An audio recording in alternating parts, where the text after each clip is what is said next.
അധ്യായം 7.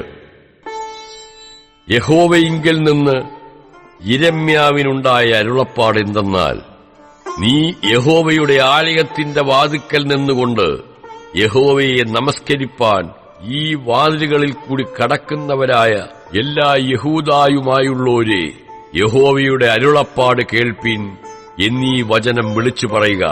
ഇസ്രായേലിന്റെ ദൈവമായ സൈന്യങ്ങളുടെ യഹോവ ഇപ്രകാരം അരുളി ചെയ്യുന്നു, നിങ്ങളുടെ നടപ്പും പ്രവൃത്തികളും നന്നാക്കുവിൻ. എന്നാൽ ഞാൻ നിങ്ങളെ ഈ സ്ഥലത്ത് വസിക്കുമാറാക്കും. യഹോവയുടെ മന്ദിരം, യഹോവയുടെ മന്ദിരം, യഹോവയുടെ മന്ദിരം എന്നിങ്ങനെയുള്ള വ്യാജവാക്കുകളിൽ ആശ്രയിക്കരുത്. നിങ്ങളുടെ നടപ്പും പ്രവൃത്തികളും നിങ്ങൾ വാസ്തവമായി നന്നാക്കുന്നുവെങ്കിൽ, നിങ്ങൾ തമ്മിൽ ന്യായം നടത്തുന്നുവെങ്കിൽ, പരദേശിയെയും അനാഥനെയും വിധവയെയും പീഡിക്കാതെയും കുറ്റമില്ലാത്ത രക്തം ഈ സ്ഥലത്ത് ചിന്നിക്കാതെയും നിങ്ങൾക്ക് ആപത്തിനായി അന്യദേവന്മാരോട് ചെന്ന് ചേരാതെയും ഇരിക്കുന്നുവെങ്കിൽ, ഞാൻ നിങ്ങളുടെ പിതാക്കന്മാർക്ക് കൊടുത്ത ദേശമായ ഈ സ്ഥലത്ത് നിങ്ങളെ എന്നും എന്നേക്കും വസിക്കുമാറാക്കും. നിങ്ങൾ പ്രയോജനമില്ലാത്ത വ്യാജവാക്കുകളിൽ ആശ്രയിക്കുന്നു. നിങ്ങൾ മോഷ്ടിക്കുകയും കൊല ചെയ്യുകയും വ്യഭിചരിക്കുകയും കള്ളസത്യം ചെയ്യുകയും ബാലിന് ധൂപം കാട്ടുകയും നിങ്ങൾ അറിയാത്ത ദേവന്മാരോട് ചെന്ന് ചേരുകയും ചെയ്യുന്നു.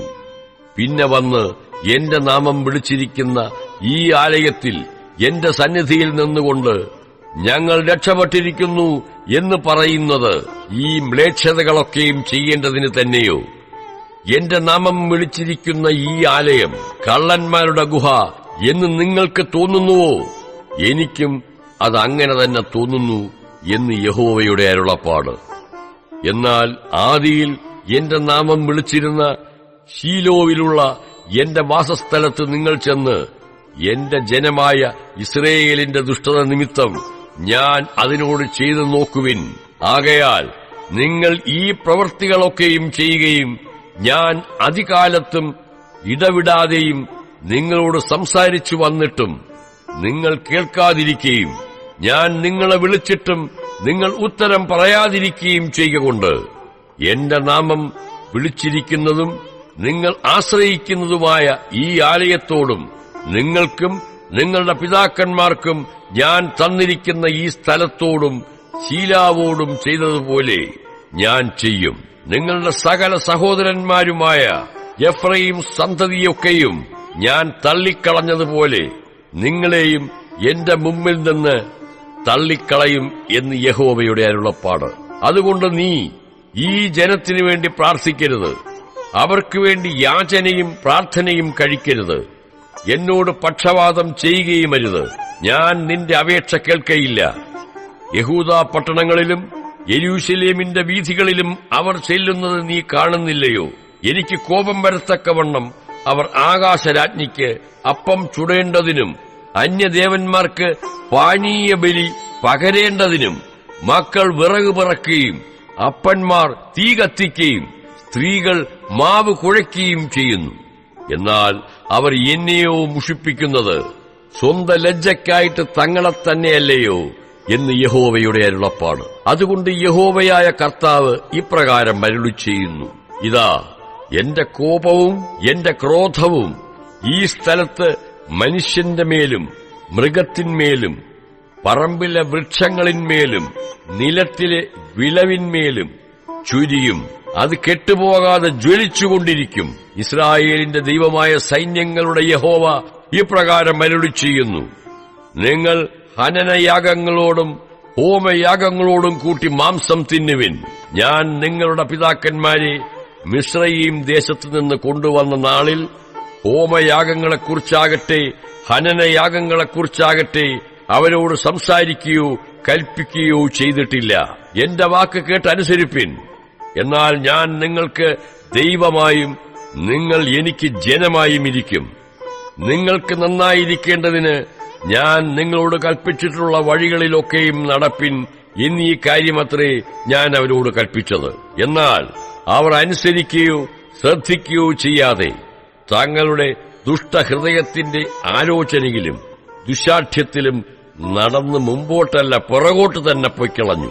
നിങ്ങളുടെ പിതാക്കന്മാർ മിസ്രയീം ദേശത്ത് നിന്ന് പുറപ്പെട്ട നാൾ മുതൽ ഇന്നുവരെയും ഞാൻ അധികാലത്തും ഇടവിടാതെയും പ്രവാചകന്മാരായ എന്റെ സകല ദാസന്മാരെയും നിങ്ങളുടെ അടുക്കൽ പറഞ്ഞയച്ചു വന്നു.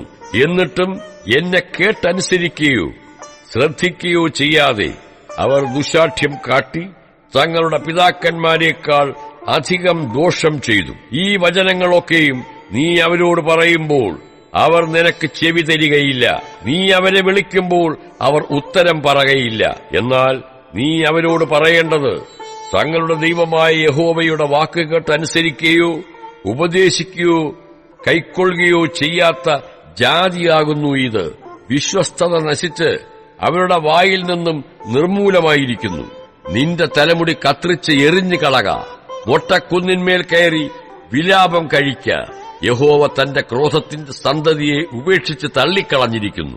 യഹൂദാപുത്രന്മാർ എനിക്ക് അനിഷ്ടമായുള്ളത് ചെയ്തു എന്ന് യഹോവയുടെ അരുളപ്പാട്. എന്റെ നാമം വിളിച്ചിരിക്കുന്ന ആലയത്തെ മലിനമാക്കുവാൻ തക്കവണ്ണം അവർ തങ്ങളുടെ മ്ലേച്ഛ വിഗ്രഹങ്ങളെ അതിൽ പ്രതിഷ്ഠിച്ചിരിക്കുന്നു. തങ്ങളുടെ പുത്രന്മാരെയും പുത്രിമാരെയും അഗ്നിയിലിട്ട് ദഹിപ്പിക്കേണ്ടതിന് അവർ ബെൻഹിന്നോം താഴ്വരയിലുള്ള തോഫേത്തിലെ പൂജാഗിരികളെ പണിതിരിക്കുന്നു.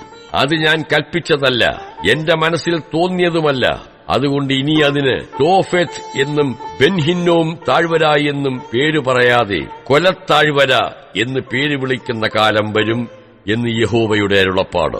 വേറെ സ്ഥലമില്ലായ്ക കൊണ്ട് അവർ തോഫേത്തിൽ ശവമടക്കും. എന്നാൽ ഈ ജനത്തിന്റെ ശവങ്ങൾ ആകാശത്തിലെ പക്ഷികൾക്കും ഭൂമിയിലെ കാട്ടുമൃഗങ്ങൾക്കും ഇരയായിത്തീരും. ആരും അവയെ ആട്ടിക്കളയുകയുമില്ല.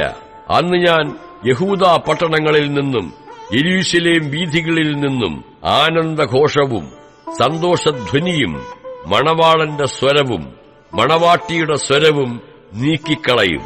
ദേശമോ ശൂന്യമായി കിടക്കും.